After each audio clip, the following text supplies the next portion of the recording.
not sure where to start. It almost feels impossible.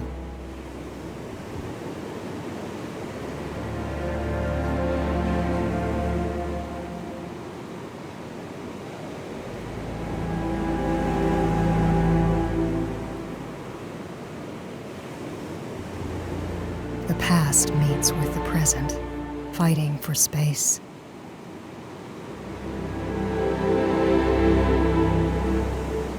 Demanding attention, to be heard, to be seen.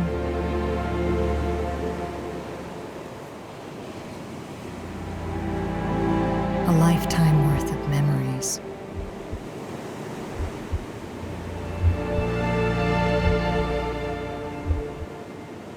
Remembered through my eyes.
Depending on where we're at in life, our perception of a memory changes.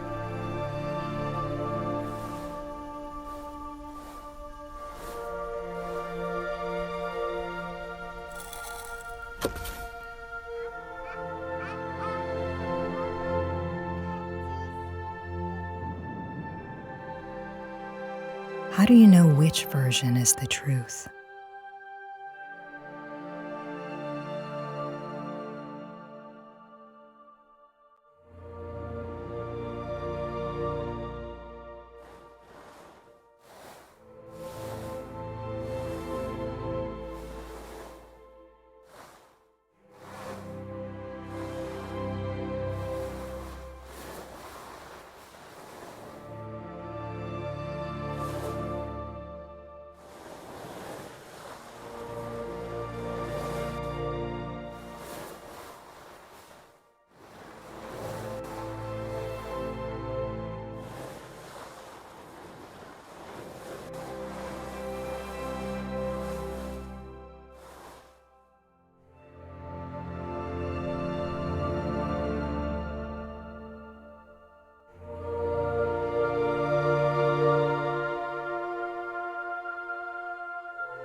I used to think I knew exactly who you were.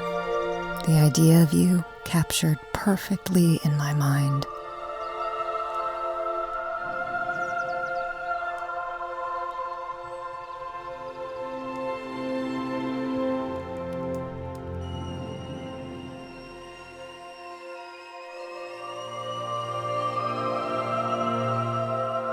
I told myself you had your own ways of showing you cared.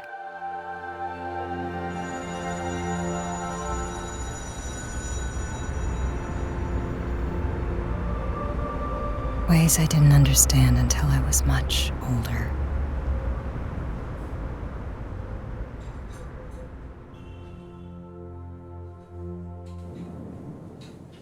Despite our best efforts, life is unpredictable.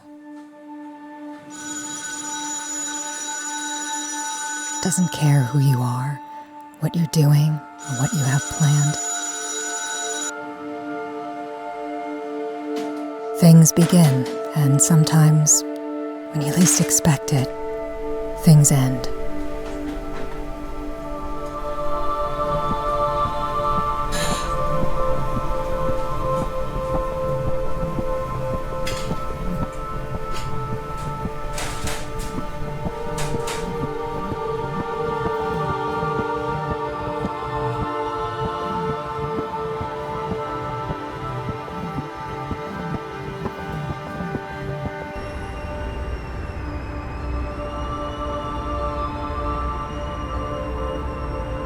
It's hard not to think about how time has changed the memory of you.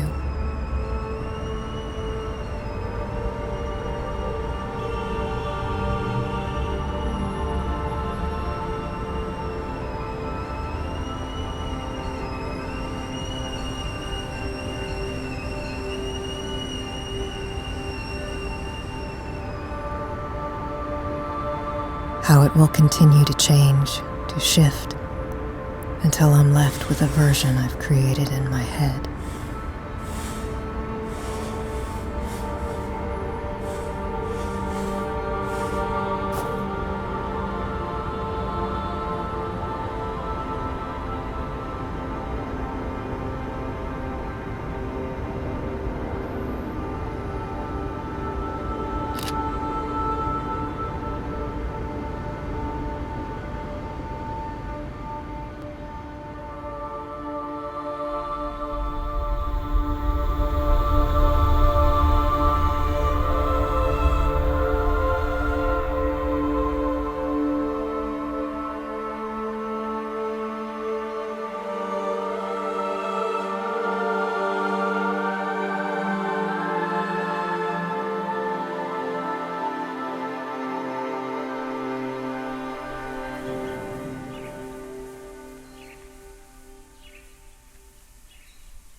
Everything still looks the same.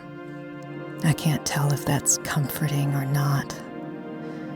I don't like looking at the front porch and not seeing you there.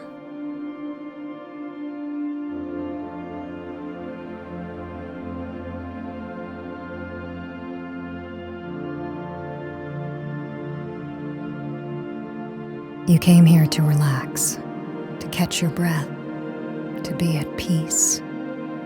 Maybe if I stay a little longer, I'll feel it too.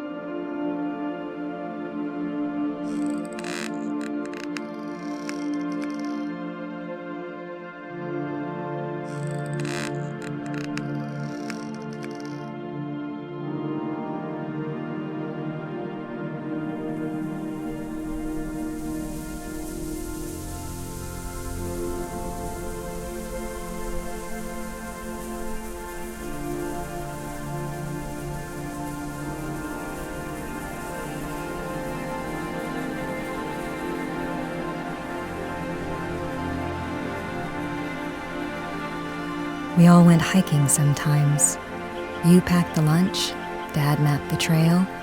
I was in charge of pointing out all the good rocks and trees.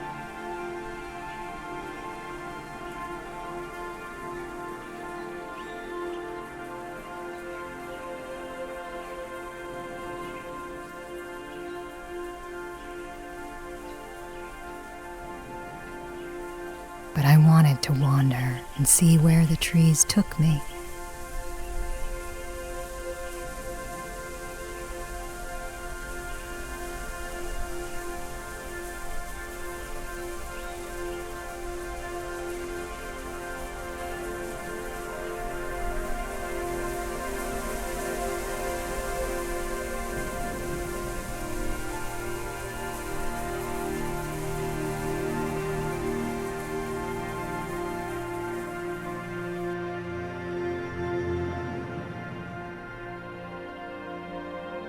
I can see why you liked being outside, sitting here listening to the branches dance against the breeze, the smell of coffee brewing.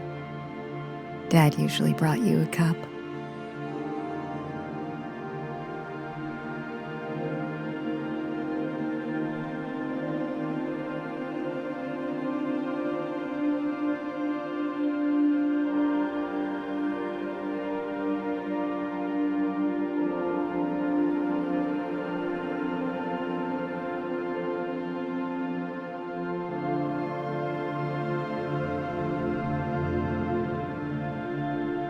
The outdoors fed my curiosity. I called out shapes I saw in the clouds. I followed ants back to their home. I pulled up weeds thinking they were flowers and made crowns.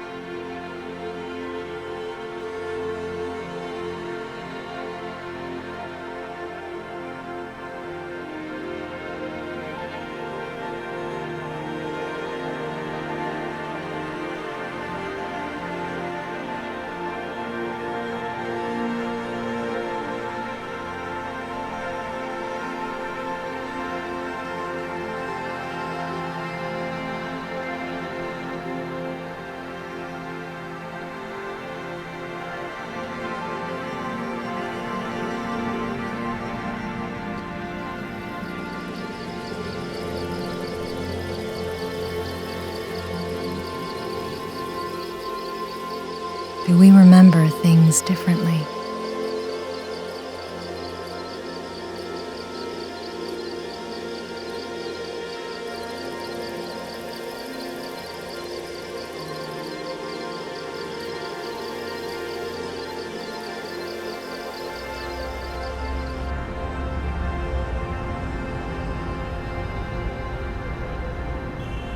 What story did your memories tell?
This yard holds a lot of memories.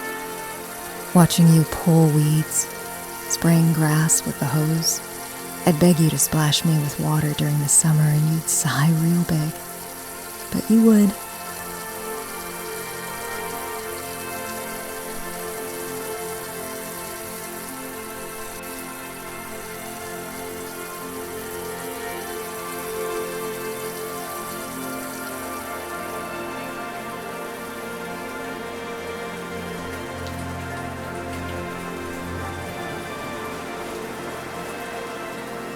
Daydreaming became as normal as breathing, imagining made-up places and letting my mind wander.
The big oak tree is where I thrived. I climbed it so many times my knees were always scratched up.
And then one day I fell. I wasn't hurt, just scared. I ran to you for comfort, crying. You frowned and told me it was my fault for climbing too high. You watched me carefully for the next few days. Had Dad cut down weak branches.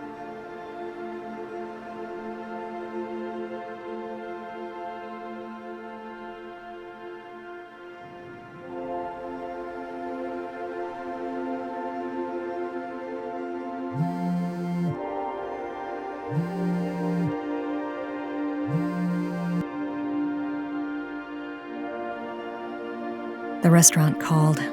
It's easy to forget that the world keeps moving. Cleaning out the house shouldn't take long.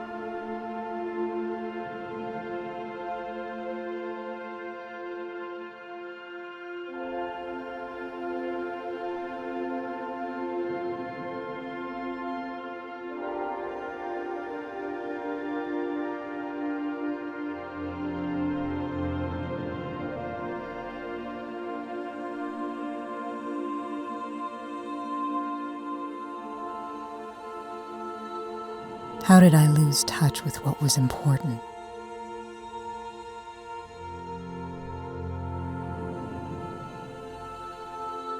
How did you?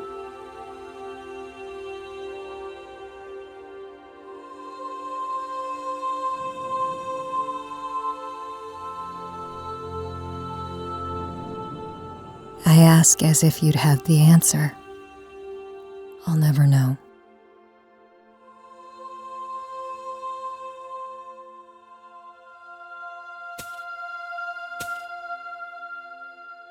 How do you choose what's most important?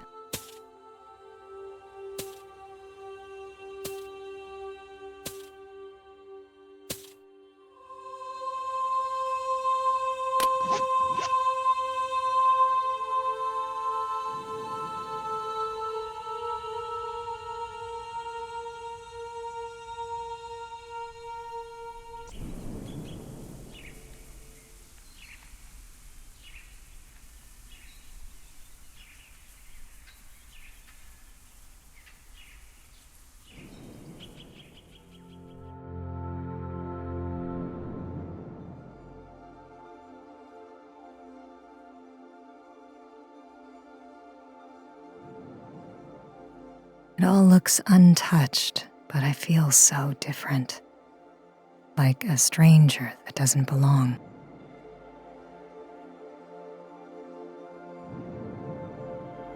Shoes off, slippers on. But I'd always forget. It was the first thing you'd ask me to do when we came home. Like a ritual meant to be followed without question.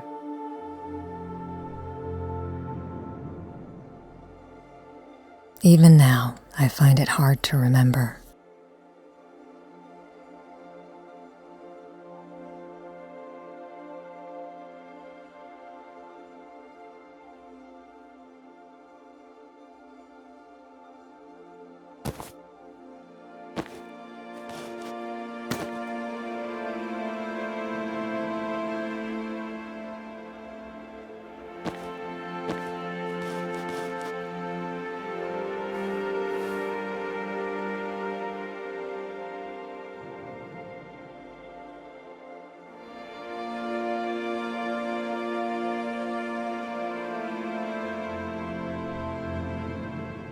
You tried to teach me about my culture from an early age, and sometimes it meant skipping out on time with friends.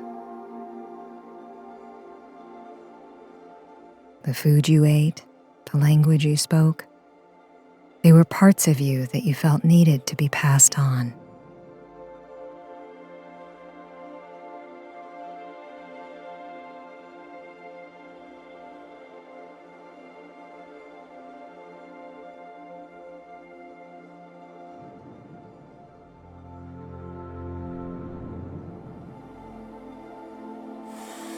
We had color-coded dishes.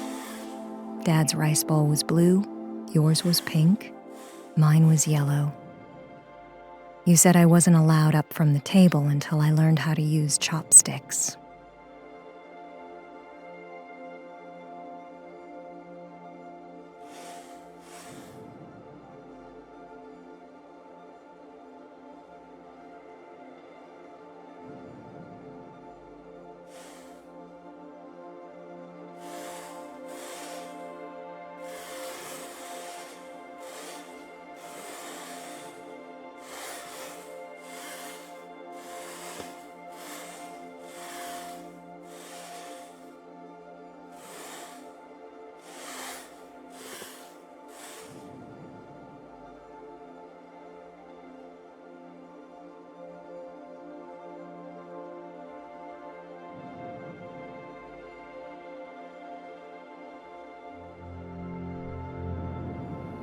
Workbooks were left unopened, and any attempt to speak in your native tongue was met by English. You tried so hard, and I didn't budge.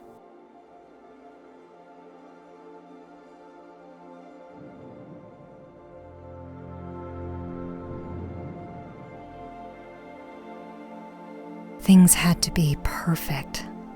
Unlike people, glass can be polished, spaces can be controlled the way we like.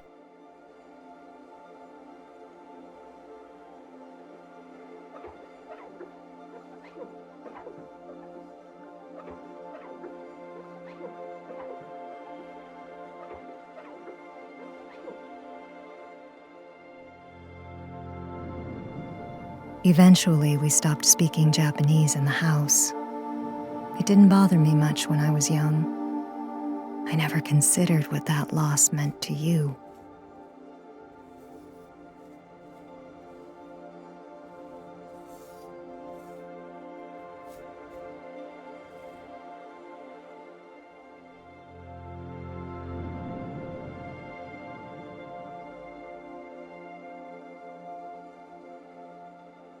You had the piano since before I was born.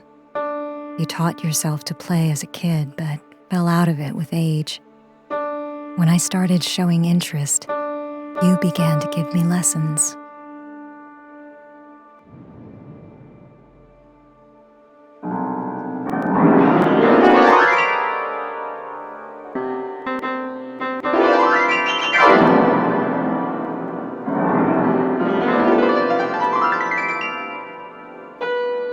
It became hard to separate your wants from my own, my hobbies and yours.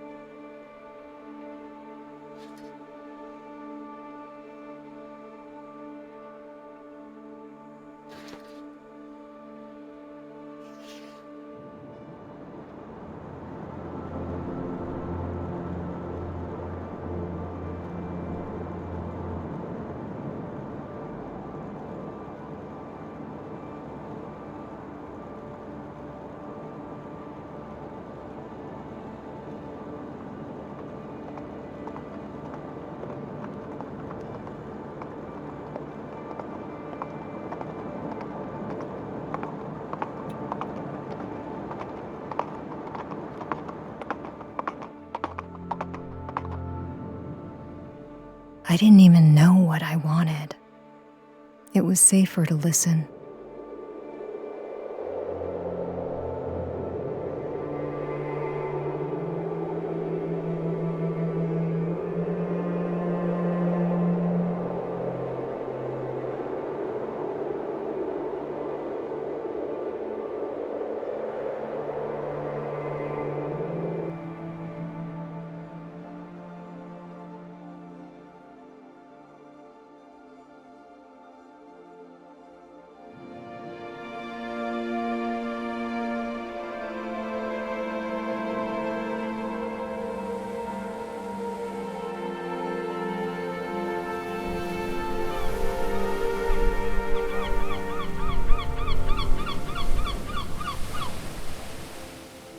I don't remember much from that day.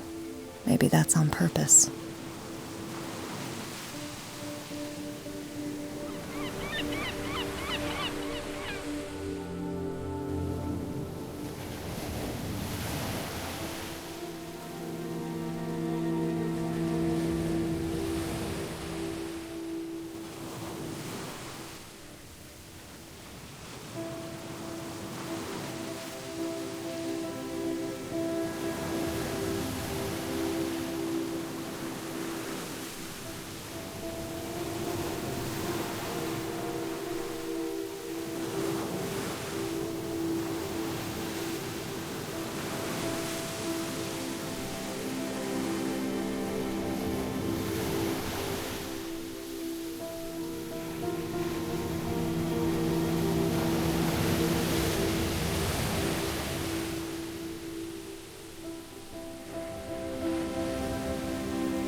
I was pulled to shore, coughing, crying. Dad called for a lifeguard. You told me I should have listened.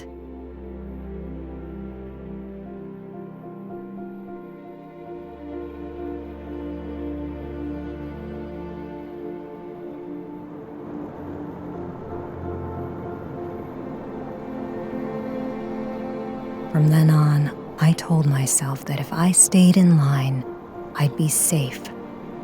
I could control my own actions, my behaviors. Things would be okay.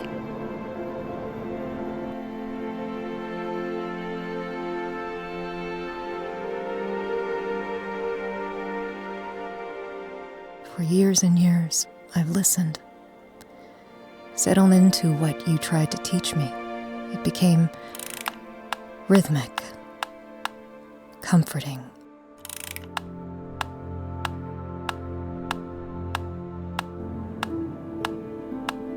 Back straight, arms taut, eyes straight ahead.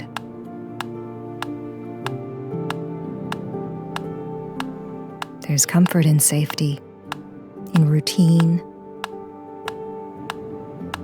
Relax your shoulders. Smile. Stop tapping your foot.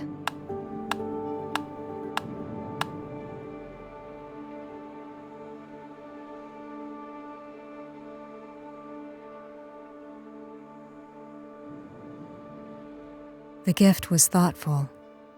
It showed how proud you two were, and it eased my nerves about performing.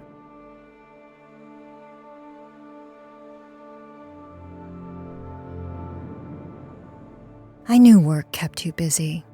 I tried not to expect anything.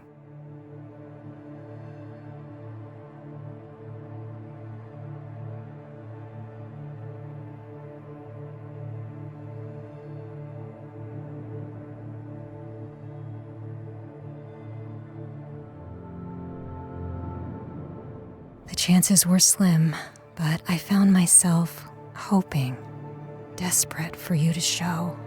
But eventually, I had to go on without you.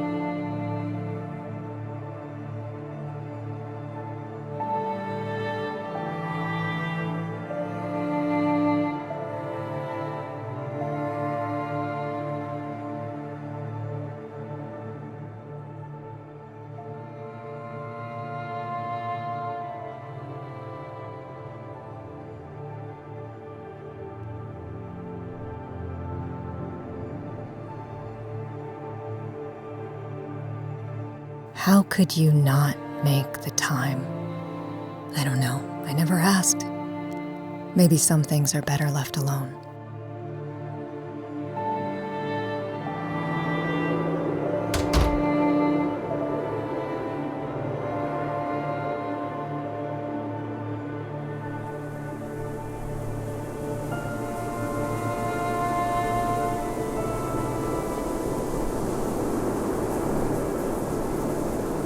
Why did I come here? There's so much I've forgotten, all for good reason.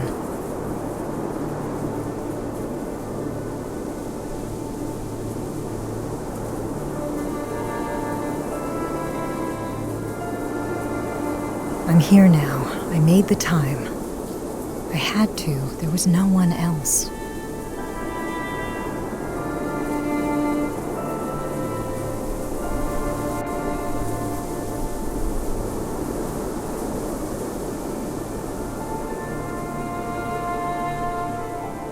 If I didn't come here to sort through your things and pack up your life, who would?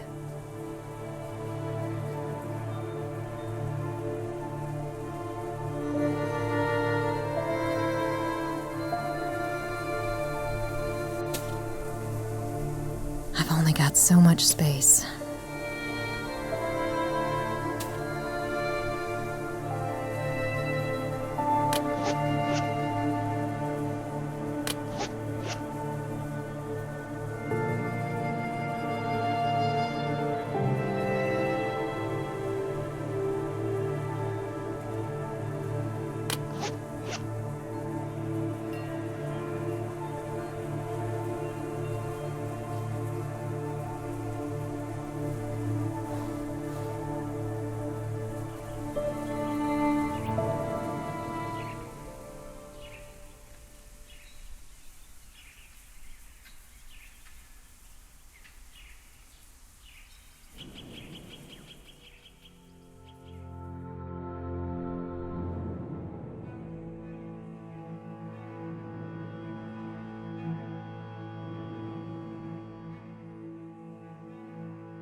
You liked documenting holidays and sending pictures back home.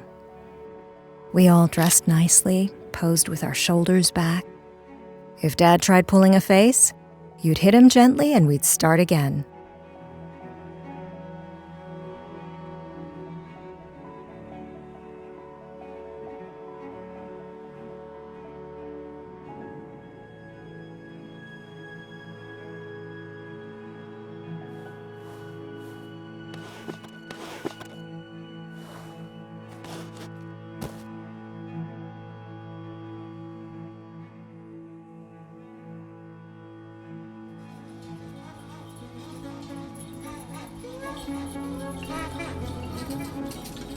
Of all my memories with Dad, listening to music on the front porch has to be my favorite.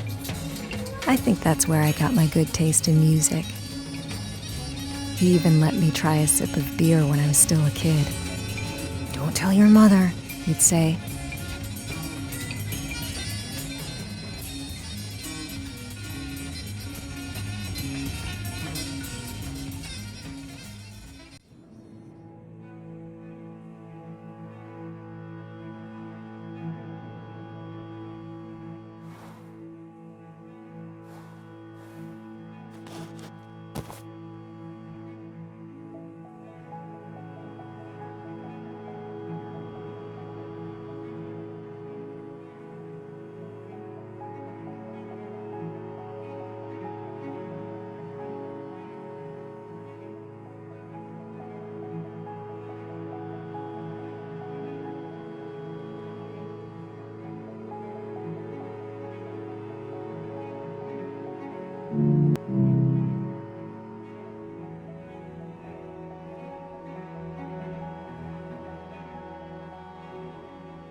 You pushed me to get good grades because you knew I was smart. But in my mind, I never knew if I was performing up to your standards. I think that almost made it worse. I wanted a reaction. I wanted your explicit approval.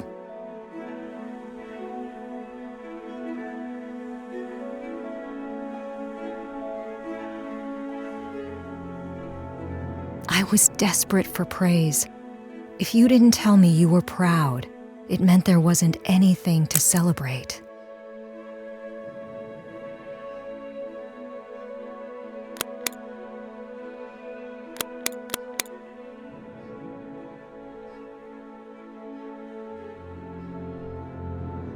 I remember watching those big monster movies with him as a kid. I was probably too young, but Dad was really into them. I think that's where my fear of moths came from.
You brought this back for me after a work trip.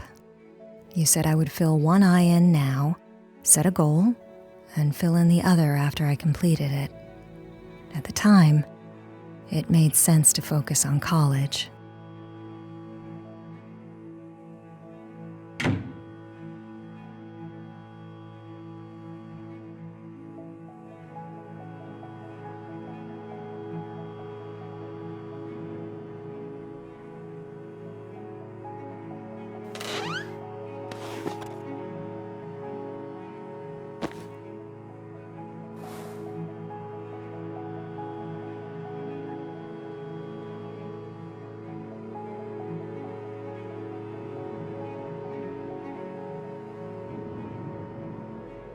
Dad was pretty frugal. I guess it was a trait you both shared. He said he could build a playset instead of buying one. I was his helper. I think I did more damage than anything else, but I brought him lemonade, and that seemed to make up for it.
Dad always had us sit together whenever you weren't working late.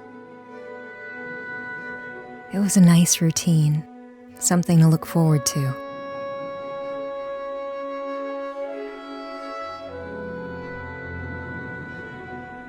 I liked it when everyone was around. We fell into our roles.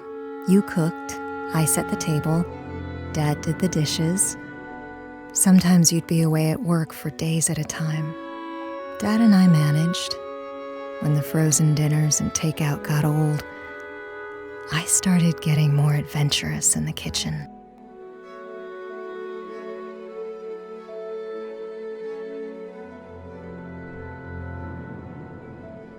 Eventually, I took over most of the kitchen duties. You didn't always have the time, and I was good at it when I wasn't making mistakes.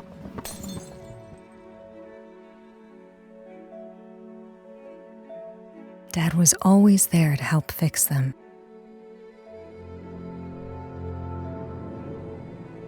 We had plans to go to Japan before I went to college. I hadn't been back since I was a kid. I spent an entire summer there with my cousins. We caught beetles and watched fireworks and ate watermelon on the roof. It would be a break for everyone, especially you. A second to catch your breath and enjoy the moment, to rediscover what it meant to be carefree.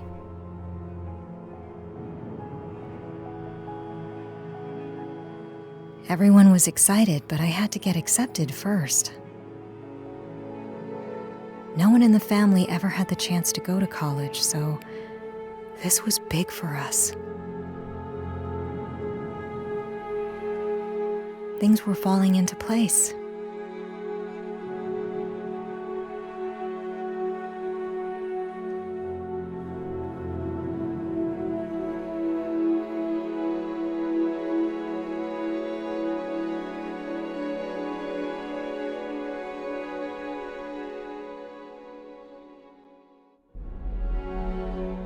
Then everything stopped.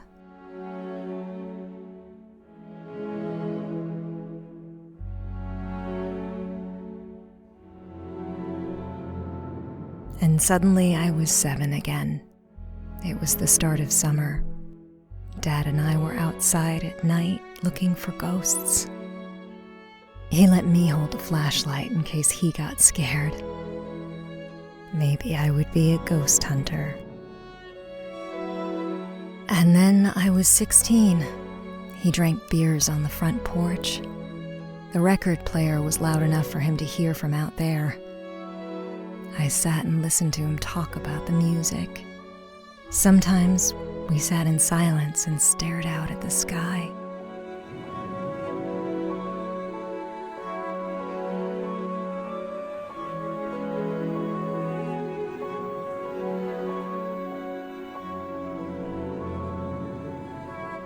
The pain in my chest hurt. How could I feel so much and so little at the same time?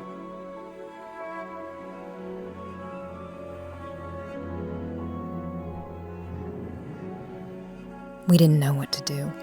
We handled it in different ways.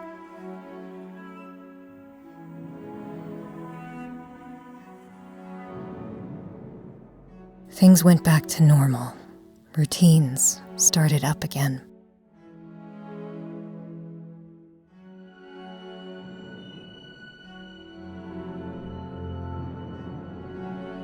I was angry. I wondered why you looked okay.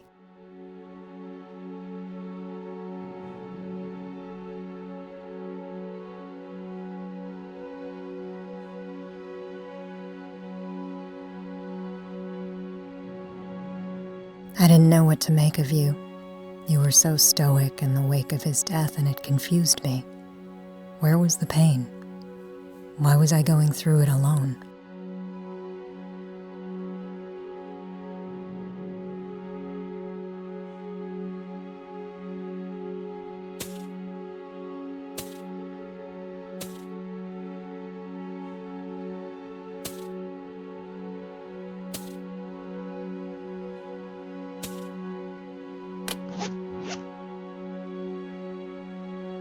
I still don't have it figured out. I'm stumbling through it, trying to understand. I know now that grief is constant and always changing.